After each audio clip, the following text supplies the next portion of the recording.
Across Asia, whether you're in Tibet, practicing folk traditions in Taiwan and Singapore, or learning about the ritual practices of Korean shamans for guiding spirits, there is one sacred formula that almost every Buddhist influenced Asian mystery tradition recognizes as powerful. Hum mani bet me hum is the pronunciation taught predominantly in Tibetan and Chinese Tongmi or Esoteric Buddhism. In other regions, although I am most certainly not the expert, you'll often hear it as Hum Mani Padme Hum. And chanted as a mantra, and we'll talk about what a mantra even is, sounds something a bit like this. Hum Mani Padme Hum, Hum Mani Padme Hum, Hum Mani Padme Hum. In Asian folk magical traditions, this Buddhist mantra is used for protection, exorcisms, consecration, healing, and for the practitioner to rise up in ranks in terms of attaining spiritual authority. What makes this particular six-syllable mantra so special is how it's a shared magical language uniting rather than dividing Pan-Asia. From Vietnamese and Thai spirit mediums to applications of Buddhist mysticism in the mountainous regions of Japan, I have yet to encounter a serious, well-studied, or even just a highly intuitive and skilled practitioner in Buddhist or Buddhist syncretic magical practices or any of the Asian shamanic traditions who would disagree with the benefits of this mantra. Because across most of our traditions, even the spirits we would be working with, nature spirits, local, regional, specific to a lineage, they all, according to canon, respect this mantra's power. And so you find this mantra integrated into ritual as part of talismans, used as a form of personal healing and cleansing, or as a form of space clearing or cleansing all realms of our cosmos. If you are beginning your study of Asian folk magic, then this mantra practice will build you a solid foundation, strengthen your spiritual core, and help get you to wherever it is you want to go. For more videos like this one, and if you'd like to help support a small, obscure, and niche, totally not-for-profit educational channel on varying aspects of the esoteric, please like, subscribe, and leave a comment. The six-syllable mantra embodies the heart essence of Kuan Yin, Avalokitesvara. The mantra itself is a heart seal, Xing Ying per Buddhist doctrine, which we'll revisit when we discuss operative philosophy. When we call it a Xingzhou or heart mantra, we mean that it is an incantation that transfers certain powers and blessings, can help to awaken you to a heightened transcendent state of consciousness. And in the case of the Xingzhou Om Mani Padme Hum, it's the powers, blessings, and transcendent state of boundless compassion and agape love, which I venerate as Kuan Yin or Avalokitesvara, the Bodhisattva of universal unconditional compassion, mercy, benevolence, spiritual protection, and miracle working. The mantra is most expressly revealed in the Karandovya Sutra, circa 4th to 6th century of the Common Era. 佛说大乘庄严宝王经 That's the name of the sutra in Chinese, and we're mainly relying on a translation of it from the Song dynasty. Now, let's take a look at the key passage. Sincere one, the great Bodhisattva of Avalokitesvara, the one who hears all sounds of the world and liberates sentient beings, grants you the six-syllable supreme dharani, and so listen intently. Hum Mani Padme Hum. In this late 4th century, early 5th century text, Kuan Yin, Avalokitesvara, is described as a cosmic creation divinity. 母佛 Mother Buddha, or Mother of Buddhas. This manifestation of Avalokitesvara as Mother Buddha and cosmic creation deity births the 5 gods, the sun god, moon god, wind god, water god, and fire god, the king of heaven and the king of hell, and the 4 heavenly kings or lords of the 4 gates. The sutra also describes a sacred mandala where Amitabha Buddha, Amitofo, Amitofut, is at the center, accompanied by 2 bodhisattvas. The bodhisattva bodhisattva on the left is the goddess Sadaksari Mahavidya, and that's super interesting to us. Avalokitesvara in historical form is presented masculine, and we often think of the sinicization of Avalokitesvara as when he manifested as she, and it's in East Asia as Kuan Yin that she's presented as feminine. But Sadaksari Mahavidya is the feminine manifestation of Avalokitesvara, and even more specifically, the feminine manifestation of Avalokitesvara as Mother Buddha, representative of the mantra Om Mani Padme Hum. Sadaksari Mahavidya is depicted as having 4 arms, feminine, wearing white like an autumn moon, and holding a lotus in her left hand. Embedded within that lotus blossom is a jewel. For those confused by the Bodhisattva-Buddha discrepancy when referring to Kuan Yin, in Mahayana doctrine, advanced bodhisattvas, such as Kuan Yin, are understood to be functionally Buddhas, but who choose to appear or stay as bodhisattvas. This earliest known scripture containing the mantra presents it as an esoteric dharani, meaning sacred formula, magical, powerful incantation of Kuan Yin, which is also a tantra, meaning ritual method or magical system for empowerment, protection, and merit accumulation. There are also a series of Tibetan canonical texts that applies the 6-syllable mantra in tantric rituals. In terms of its historical spread, it was due in large part to the Silk Road that brought Buddhist influence from India across Central Asia, China, Southeast Asia, and into the South Pacific, where it would get mixed with indigenous shamanic traditions. In Tibet, the mantra became central to Vajrayana Buddhism. Everywhere esoteric Buddhism went, it got syncretized with the local indigenous and folk magical traditions. During the Tang Dynasty, Tangmi, a mystery tradition that syncretized Mahayana Buddhism and Taoist mysticism and ritual practice, really expanded the ways the mantra was applied in folk magic.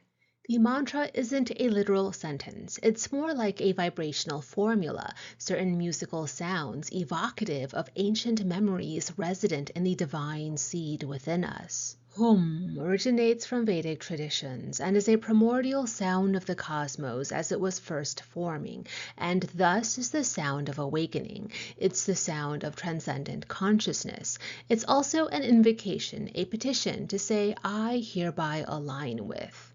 Mani is the wish or intention fulfilling jewel, symbolic of the awakened transcendent mind. It also refers to Kuan Yin in one of her specific manifestations as Sintamani Avalokitesvara, or a divine mother Buddha. The lotus, emblematic of Guanyin Pusa, attunes us to spiritual awakening within samsara, meaning we attain wisdom while still mortal here on earth, wisdom prevailing within the cycle of life. The last syllable hum is a stabilizer and also serves a bit like an affirmation. I am now in tune with the lighter vibrational frequency. Invoking with hum and closing or sealing the mantra with hum is a common recitation practice. Case in point, the mantra for invoking Vajrapani, which you'll find in Taoist thunder rites.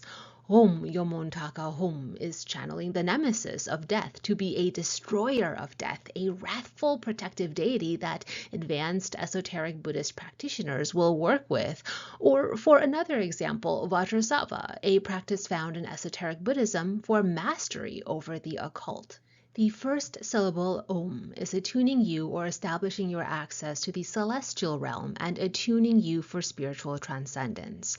The second syllable attunes and establishes your access to the realm of demigods and ensures the safety of your consciousness or soul while navigating any and all realms. The third gives you power over thought forms in the human realm. In English, when referring to this Buddhist principle, these are tulpas. The fourth attunes and connects you to the realm of animals, but here also nature spirits, all other forms of earthly bound spirits. This is also strengthening your abilities of perception, gut instincts. The fifth syllable gives you access to commune with and thus help the hungry ghosts. This audio sound strengthens your abilities of sensation. And finally, the the sixth syllable grants you authority in the hell realm or underworld, but also gives you grounding and stability to the physical form. Each syllable also purifies each one of these 6 realms of samsara, samsara being the cycle of life, death, and rebirth. Remember these 6 divine powers per Buddhist mysticism that we covered in a previous video, the 6 omens of spiritual awakening? In the mantra's occult practice and application, it endows you with these 6 powers. Now, how does the mantra work exactly, magically speaking? Is it supernatural divine intervention, or is it somehow creating a transformation within you, be that psychological or psychic, and therefore is a form of self-empowerment? Different Buddhists and even different practitioners are going to answer this differently. So let's ground this in doctrine and go from there. The first of 2 doctrines in Eastern occult philosophy is the doctrine of the heart seal, Xing Ying. When you are imprinted with a particular seal, a divine signature, you become capable of calling in and embodying that divinity. You are now a conduit through which that divinity's powers and blessings manifest. Xing is often translated as heart, but more accurately it means heart-mind, the unity of thought and emotion occurring simultaneously. It is something you must both think in the mind and feel in the heart. Ying means seal or signature, an imprint with words or pictographs that invoke the full embodiment, achieved through harmonic and sympathetic resonance. The underlying idea of Xing Ying begins with Xing Ying, meaning the sound of the heart-mind. Om Mani Padme Hum is the heart seal or signature imprint that can create a conduit to Kuan Yin, Avalokitesvara. When you can calibrate your mind, thoughts and intentions, spirit, temperament, emotions, feeling with the heart seal imprint of Kuan Yin, you're able to become an embodiment of Kuan Yin and thus access this powerful divine force. That vibrational resonance between you and Kuan Yin consciousness makes a sound, and we call that sound Xing Ying.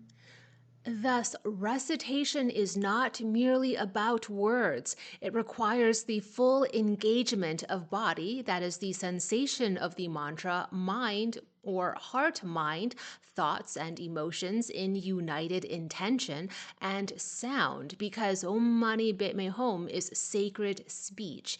Here's another key doctrine in esoteric Buddhism, Koumi, meaning esoteric speech. The doctrine of the heart seal therefore teaches that the words themselves are not what drive the efficacy. Recitation simply tunes the heart so it resonates with the jeweled lotus.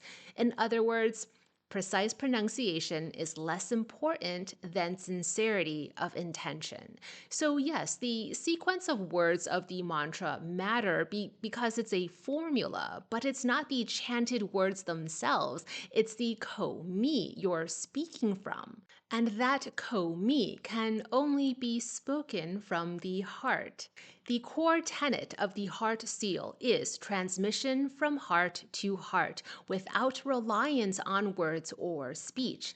The Buddhist doctrine of the heart seal is also sourced to the scriptural traditions from the Mahavajrayana Sutra. The Mahavajrayana Sutra is foundational in Tantric or Esoteric Buddhism. It espouses 4 pillars in esoteric practice: ritual use of mandalas, mantras, mudras, and initiation, consecration, blessing, or empowerments for attaining access. And so, to synthesize what we've covered, a mantra is a sacred incantatory formula composed of vibrational sounds rather than literal language. When chanted with intention, attuned to the divine force from which the vibrational sound originates, the mantra functions as sacred speech that transfers power, blessings, and produces a spiritual transformation likened to a ritual or spell. There's a popular Buddhist legend of a Dharma assembly at the Numinous Condor Peak. 灵鹫山法会 Dharma assembly at the Numinous Condor Peak. Now hold on, we need to revisit something. 脑后有救鸣 Hearing the call of the condor at the crown of your head. Remember that from our previous video, 6 omens of spiritual awakening? That 4th omen and the reference to Zhou. It's the same word we see here, the metaphor of the condor. I kind of wish you would go back to that 6 Omens of Spiritual Awakening video and click to the timestamp for the 4th omen because it would really help with the pattern spotting and connecting the dots. Anyway, this Dharma assembly was like the Met Gala for Buddhas and Bodhisattvas and all of their adepts and disciples. During this Met Gala, Dharma assembly at the Numinous Condor Peak, there was a legendary flower sermon. The Sakyamuni Buddha holds up a flower. Mahakashapa, one of the 10 principal disciples of the Buddha, steps forward and beholds the flower. Through transmission of a heart seal, Mahakashapa receives all Dharma, all knowledge and understanding of the mysteries, and immediately attains enlightenment, becoming the first patriarch of Zen Buddhism. The doctrine of the heart seal is the doctrine of wordless transmission, but noting that certain formulary incantations, like the 6-syllable mantra in repetition, can create the environment needed for that wordless transmission to take place. Hence my video 2 after this one. The second of the 2 Buddhist doctrines on the operative philosophy of mantras is the doctrine of Ganying, stimulus and response. This is not unlike the concept of abyssus abyssum invocat, the depths of me, my abyss within, calls out to the depths of you, its sympathetic resonance. Ganying is when the deepest part of the human soul, the inner abyss, calls to the deepest part of the divine, the great and numinous abyss. Om Mani Padme Hum helps you to call out from the deepest part of yourself to reach the deepest part of divine benevolence. It's a healing sound, and every recitation of it, even hearing it as in absorbing the sound, is a bit like tuning a musical instrument. You're tuning your own vibrational frequency to the vibrational frequency of Sintamani Avalokitesvara. You know how when you play one string on your violin in just the right way, it causes the other string to start vibrating? The concept is similar here. When you recite this mantra, it invokes, calls out to, and alerts the attention of Kuan Yin to you, to your presence, and to your state of being. We're going to have to use a candlestick for a microphone stand.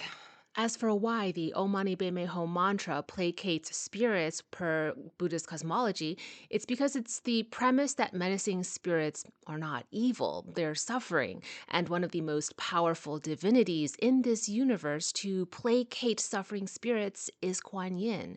The power of the mantra in spirit work is to relieve their karmic suffering, to call upon Kuan Yin's mercy to save them.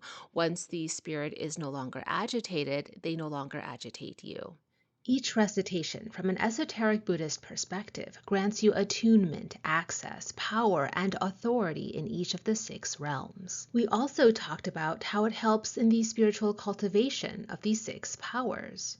The sacred 6-syllable mantra is characterized as a zhou, meaning it's a spell, a formula that produces power. As a zhou, meaning spell, an incantation that can cast spells, the sacred 6-syllable mantra is an integral part of the rituals for 3 essential functions of the folk magical practitioner. 1. Exorcisms and soul retrievals. 2. Consecration or purification rites. And 3. Spiritual or psychic protection. First, to level set with definitions of scope, exorcisms are when you expel, banish, or remove a foreign or harmful occupying entity from a space. Soul retrievals are when you are recovering and reintegrating a lost fragment of one's own entity. In an exorcism, you're removing what is causing an imbalance. In soul retrieval, you're restoring a loss that is causing an imbalance. Exorcisms are about cleansing, banishing, protecting, and purging. Soul retrievals are about reclaiming, reintegrating, healing, and restoring. I'll be doing a deep dive into soul retrieval rituals at some future point. I haven't quite figured out whether it'll be an intensive course study or just a video lecture, but something is in the works. On screen, you're seeing food talismans used in soul retrieval rituals from various temples in Taiwan and Southeast Asia, and you're going to notice one thing in common across all of them. Om Mani Padme Hum, the six-syllable mantra in various styles of calligraphy. Written or printed, these are Mother Buddha's speech and therefore carry power. Koumi, esoteric or mystery speech. That's what the six-syllable mantra is. The sound of these six syllables can purify space and also time, which is to say karma. Hearing the sound, like listening to the video to audio recording, is spiritually cleansing to the listener, and also in folk magical practices is believed to energetically clear the space as well. So it's often used as a part of exorcistic rituals for purging a haunted place of ghosts or malefic spirits integrate recitations of the mantra. The audio sound of the mantra recitations can enchant and empower prayer beads and food talismans. Chanting over mala prayer beads or talismans empower them into objects of spiritual and psychic protection. Practitioners note certain materials are traditionally favored: sandalwood, lotus seeds, agar wood, rosewood, and quartz. These are believed to absorb energetic imprints of the mantra a lot better than other materials.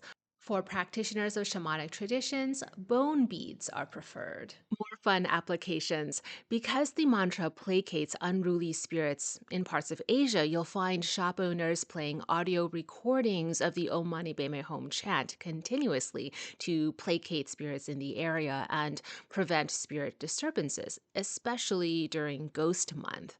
During funerary rites, Om Mani Padme Hum chant recordings are played continuously for weeks after death, both for karmic merit dedications and guiding the spirit home. In Vietnam, Thailand, and Cambodia, you'll find regional spirit medium practices that incorporate this mantra to calm the local spirits when they're restless, to bless houses, and also this, along with other rites and rituals, to pacify land spirits before a major construction project. At the start of this video, I noted how recitation of the mantra helps to establish your spiritual authority. This is particularly important for anyone who engages in forms of shamanism, spirit mediumship, or astral journeying.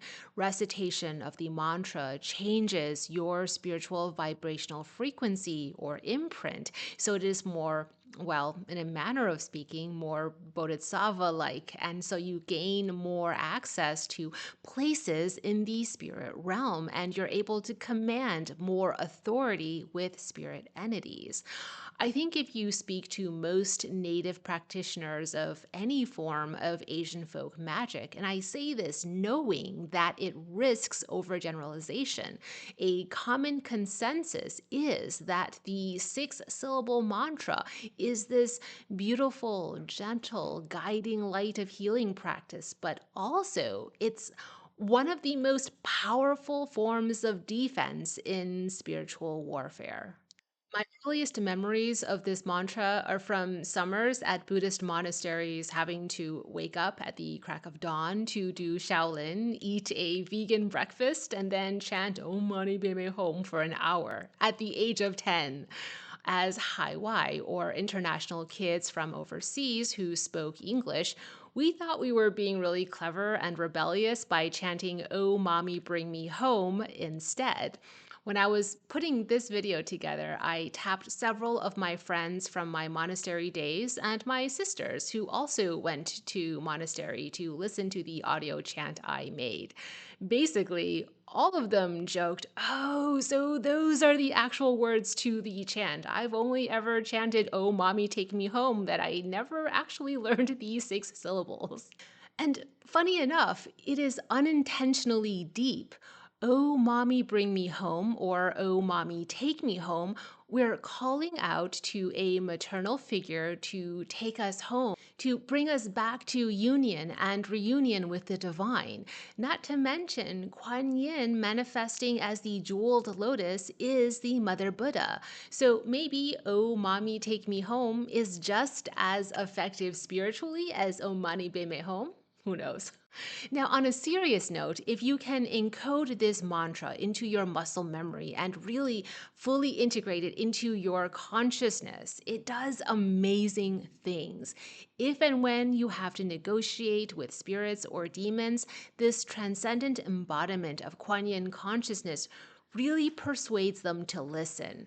It's like the carrot rather than the stick, but it's not just the carrot, it's still carrying the stick while offering the carrot. You're just speaking softly, asking nicely. When you embody this vibration, others can sense your strength behind your kindness, so you don't have to use the stick. Those who do divination for others, especially professionals, know that when you do a lot of divinatory readings or are constantly tapping into psychic abilities, you exhaust yourself energetically.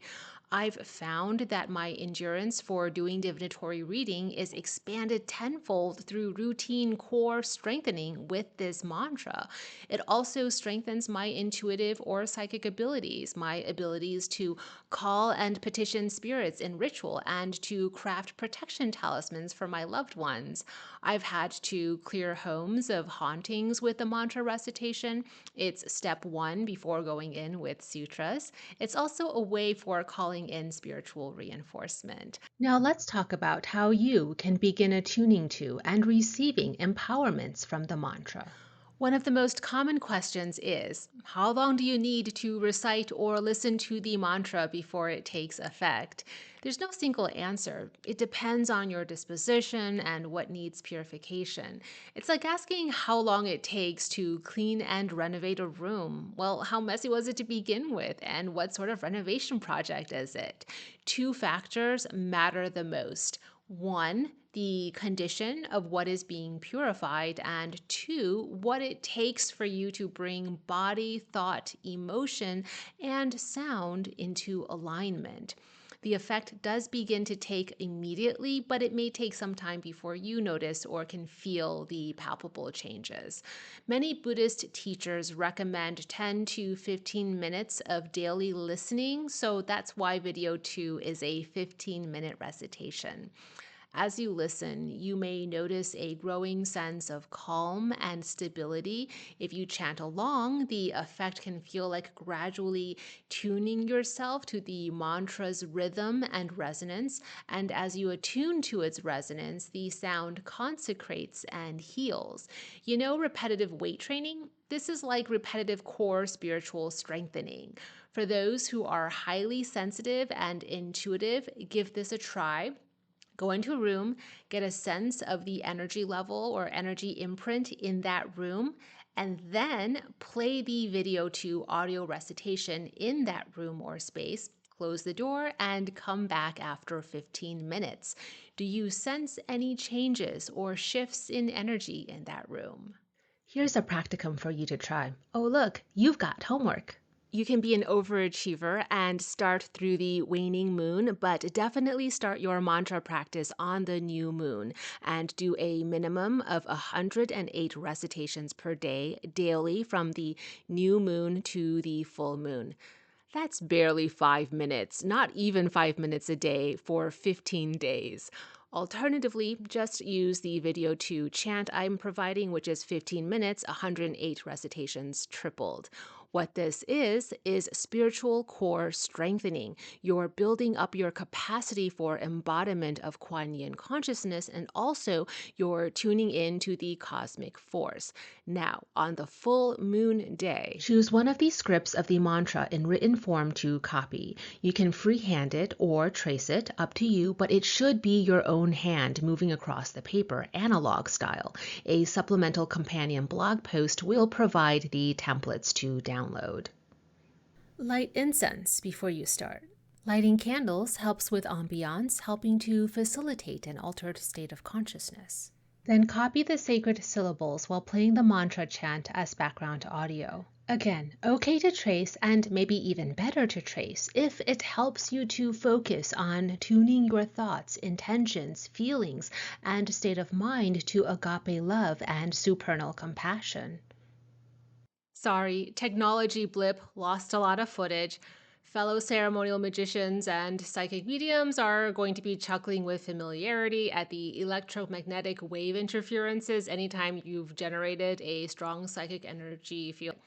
As I was saying, before you start, encode a specific intention onto this talisman and keep that intention as an anchor while you copy the written mantra. The intention needs to be in alignment with the higher purpose of agape love, compassion, and benevolence, however. Spiritual protection, reintegration of your full soul and spirit, health and wellness, and even your prosperity, so you have the strength and resources to help others, are all examples of aligned intentions. The second part to this study intensive is a 15-minute audio recording of the mantra chant. If you're a beginner, have audio of the mantra recitation playing in the background while you copy the mantra in written form. And when you've finished, leave your inscription on the desk and the mantra chanting ongoing for another 15 minutes after. Fold up this paper talisman, and I like to give it a pretty little consecrated envelope or covering, but this is optional. Carry it in your wallet as a personal field amplifier. This reinforces the intention you charged into it, be that protection, prosperity, or health. You can also install the talisman into a space, like tucked out of sight but above a doorway. Create a bunch of them, roll them up into scrolls one by one, and each one place on top of each window and door for a form of warding. Or you can place it on your study desk if the intention you set is work or career related. If you are already a seasoned practitioner, fun, then I really want you to get creative and syncretic. How might you be able to graft everything we've covered about the mantra and integrate it into something you're doing, even just to experiment? Is this an open practice? Everything I have shared here is open to anyone and everyone who seeks to be enriched and empowered by Guanzhing Pusa. What if you're not Asian? What if you don't practice Asian folk traditions? Friend, you don't even have to be human to invoke Kuan Yin. If you want to witness magic, try this for yourself. Let your own experience become your teacher. Hum mani bit me hum. Hum mani bit me hum. On the inhale, simply receive. On the exhale, softly repeat. Hum mani bit me hum. Hum